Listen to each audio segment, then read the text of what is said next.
Hello students, I am Sakshi and we are doing class 6 maths chapter 2 whole numbers, and today we are going to start exercise 2.3 and the first question is which of the following will not represent zero।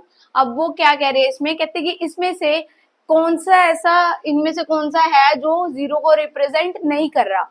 उनका कहने का मतलब है इनको solve करके ऐसा कौन सा है जिसमें हमें जीरो नहीं मिल रहा। इनको सोल्व करके हमें आंसर क्या मिलना चाहिए, जीरो मिलना चाहिए। और जो जीरो नहीं रिप्रेजेंट कर रहा वो क्या हो जाएगा, हमारा नॉट वाला आंसर हो जाएगा। अब सबसे पहले हम सॉल्व करेंगे।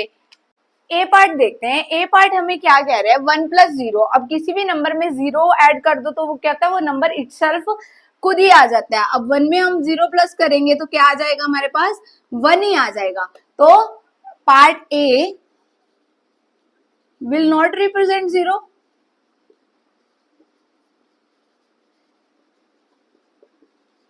क्योंकि इसमें आंसर क्या आ रहा है, हमारे पास 1 आ रहा है और वो क्या पूछ रहे हैं, कौन सा ऐसा पार्ट है जो जीरो रिप्रेजेंट नहीं कर रहा। तो नेक्स्ट पार्ट देखते हैं, 0 × 0। अब हमें पता है जीरो को किसी भी नंबर से मल्टीप्लाई कर लो तो वो नंबर भी जीरो हो जाता है। अब यहाँ तो दोनों ही जीरो हैं, दोनों जीरो को जीरो से मल्टीप्लाई करेंगे, हमारे पास आंसर क्या आएगा, जीरो आएगा। तो बी पार्ट तो सही है, ये तो हमारे पास क्या रिप्रेजेंट कर रहा है, जीरो रिप्रेजेंट कर रहा है। इट मींस बी पार्ट तो हमारे पास सही आ रहा है। अब थर्ड पार्ट क्या कह रहा है, सी पार्ट देखिए। सी पार्ट क्या है, 0 / 2।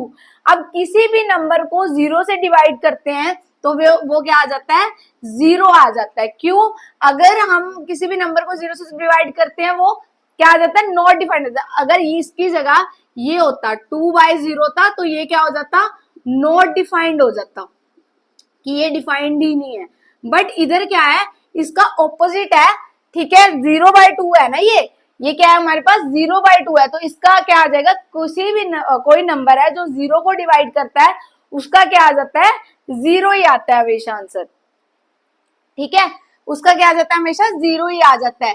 इस नंबर को आप डिवाइड करके देख लो, 0 को 2 से डिवाइड करा, 0 0 सा 0 आ गया, जीरो ही आएगा ना, क्योंकि 2 के टेबल पे तो जीरो नहीं आता। अब 2 × 1 = 2 लिखते हैं। अगर 2 को 0 से मल्टीप्लाई करते हैं तो हमारे पास क्या आता है, 0।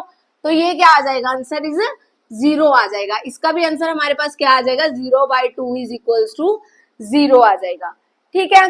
तो नेक्स्ट पार्ट देखते हैं। डी पार्ट हमें क्या कह रहा है, डी पार्ट क्या कह रहा है, 10 - 10। अब 10 में से 10 माइनस करेंगे पहले हम, तो हमारे पास क्या आ जाएगा, 0 आ जाएगा। 10 में से 10 गए 0।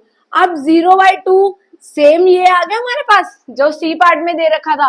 0/2 किसी भी नंबर को अगर हम 0 से डिवाइड करते हैं वो नंबर क्या आ जाता है, इटसेल्फ आ जाता है, यानी वो नंबर खुद ही आ जाता है। तो 0/2 हमारे पास क्या हो जाएगा, 0 हो जाएगा।